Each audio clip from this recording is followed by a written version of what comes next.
Hey guys, welcome to my channel. I'm Morja. Very good evening.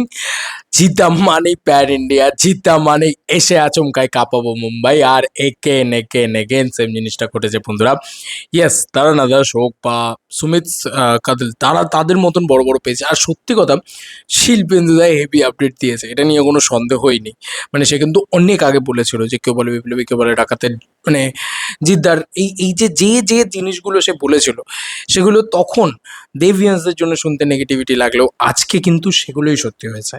তো definitely তাকে আগে credit যাচ্ছে, তাকে আগে ভালোবাসা যাচ্ছে। যে যেটা ভালো বলেছে বা যে যেটা মিলিয়েছে তার জন্য তাকে সেলিব্রেট করতে হয়, এটা কিন্তু মানতে হবে।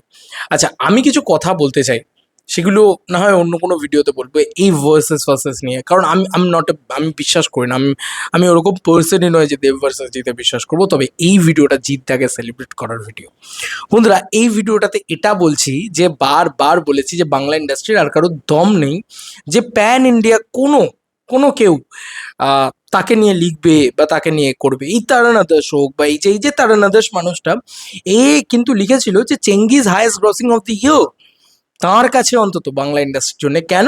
কারণ ছবিটা প্যান ইন্ডিয়া রিলিজ করেছিল। গেটি গ্যালাক্সি হোক বা মারাঠা মান্তি, সেখানে কিন্তু হাউসফুল গেছিল। চেঙ্গিজ নিয়ে কম ভিডিও বানিয়েছি চেঙ্গিজ নিয়ে আমি। Jeddah is like one and only pan India superstar Bangla industry থেকে। আর কেউ নেই জিদ্দার জায়গায় যে প্যান ইন্ডিয়াতে ওই লেভেলে জিনিসপত্র করতে পারে। তো বন্ধুরা, তোমাদেরকে এই জিনিস দেখিয়েও শান্তি, বলে না মন থেকে শান্তি, সেই শান্তিটা এখন উপভোগ করছি আর কি, ভীষণভাবে উপভোগ করছি আর কি বলা চলে।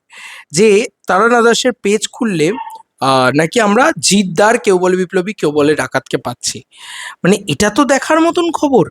এর থেকে বড় খবর আর কি হতে পারে? তোমরা দেখো জাস্ট, জিৎ স্টার্স ইন কেউ বলে বিপ্লবী, কেউ বলে ডাকাত, independence day weekend 2026 release a tale of, পুরো লেখাটা লিখেছে। দিয়ে তারানা দাস পোস্ট করেছে বন্ধুরা। এটা তেলি মোহাম্মদ আলী নয়, এটা বলিউডের আপডেট পাওয়া যায় তারানা দাসের থেকে। সে নাকি জিদ্দার এই মোশন পোস্টারটাকে পোস্ট করেছে। এটা গ্রেটেস্ট আপডেট নয় কি? দেখো, জিদ্দা এই লুকটাতে জাস্ট ফাটিয়ে দিয়েছে, উড়িয়ে দিয়েছে, এগুলো সকলে আমরা বলতে পারি। বাট এটা কিন্তু মানতে হবে ভাই যে এটা তারানা দাস পোস্ট করছে। বলিউডের অন্যতম বড় ট্রেড অ্যানালিসিস বলা হয় তাদেরকে। তারা নাকি জিদ্দার আপডেট পোস্ট করছে, বাংলা থেকে আর কারোর আপডেট পোস্ট করে? মানে তুমি যদি দেখে থাকো, তুমি ডেফিনেটলি আমাকে জানিও। এটাই কিন্তু মানে জিদ্দার প্যান ইন্ডিয়া ক্রেজ, আমি আগেও বলেছি। এবং চলো লেট সেলিব্রেট, যে জিদ্দাকে নিয়ে সেলিব্রেট করব আমরা এই 15ই আগস্ট উইন্ডোটা। দেখো, এটা যে একদম বিরাট কোনো দুর্গাপুজো মার্কা একটা release date, grand release date তা নয়। তো এটাকে গ্র্যান্ড রিলিজ ডেট বানিয়ে তুলতে হবে, কারণ সবাই দেবদা পর্যন্ত ছেড়ে দিয়ে চলে গেছে রিলিজ ডেটটাকে। তো ভাই এই রিলিজ ডেটটাকে উড়িয়ে দাও ভাই, সবকিছুর ঊর্ধ্বে নিয়ে যাও এই রিলিজ ডেটটাকে, আমার অন্তত তাই মনে হয়। যাই হোক, এবার শুধু তারানা দাস না, সুমিত কাদেল তিনিও কিন্তু পোস্ট করেছেন।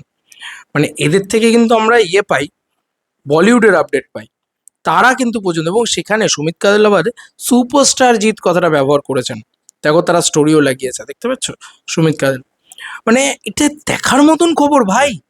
এটা যেখানে আলফা, যেখানে মানে দাদার পোস্ট, যেখানে ককটেল 2 সেগুলো পোস্ট হয়, সেখানে সুমিত কাদেল আজকে এই জিনিসটা পোস্ট করছেন। তো এটা অবাক বিষয়, এবং স্টোরি লাগাচ্ছেন এবং অফিসিয়ালি শেয়ার করছেন। মানে এটা তো বলতেই হচ্ছে। এই দেখো, স্টোরিতে লাগিয়েছেন সুমিত কাদেল, এই যে 5 ঘন্টা আগে স্টোরি দিয়েছেন, এই যে দেখতে পাচ্ছ।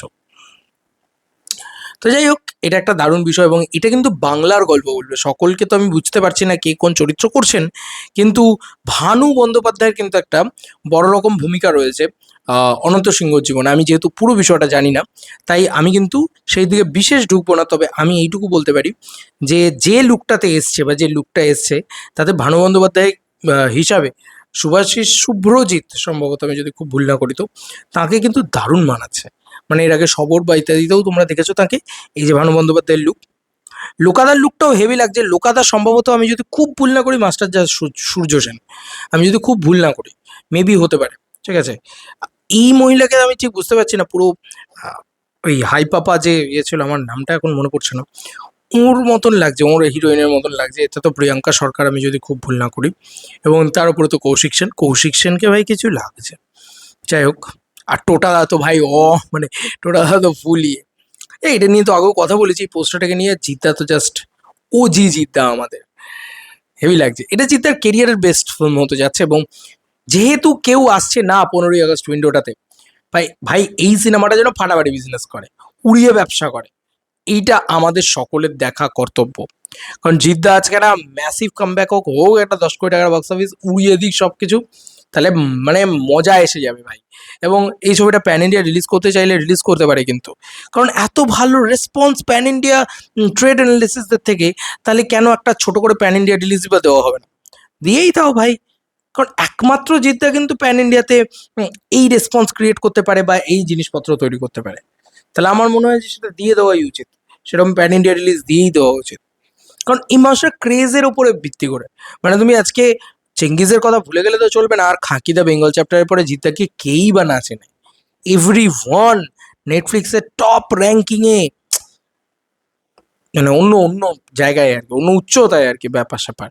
তো যাই হোক, এটা দেখেও আনন্দ লাগছে, মস্তি পাচ্ছি আমরা, যে আবার আমরা সেলিব্রেশনের সিনেমা পাচ্ছি। নাহলে তো পাই না কোনো সেলিব্রেশনের সিনেমা, তাই না? বাংলা ইন্ডাস্ট্রিতে সেলিব্রেশনের সিনেমা কোথায়?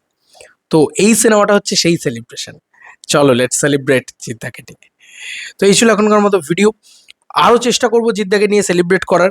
আমি রিসেন্ট টাইমসে আমি নিজে একটা শুটিংয়ে ফেসে রয়েছি, তো এটাকে কমপ্লিট করতে পারলে দেন আমরা আস্তে আস্তে পুরোপুরি মুভ করবো জিদ্দার, কেউ বলে বিপ্লবী, কেউ বলে ডাকাতকে নিয়ে সেলিব্রেশনে। চলো বন্ধুরা, বন্ধু কোনো ভিডিও দেখা হবে, বাই।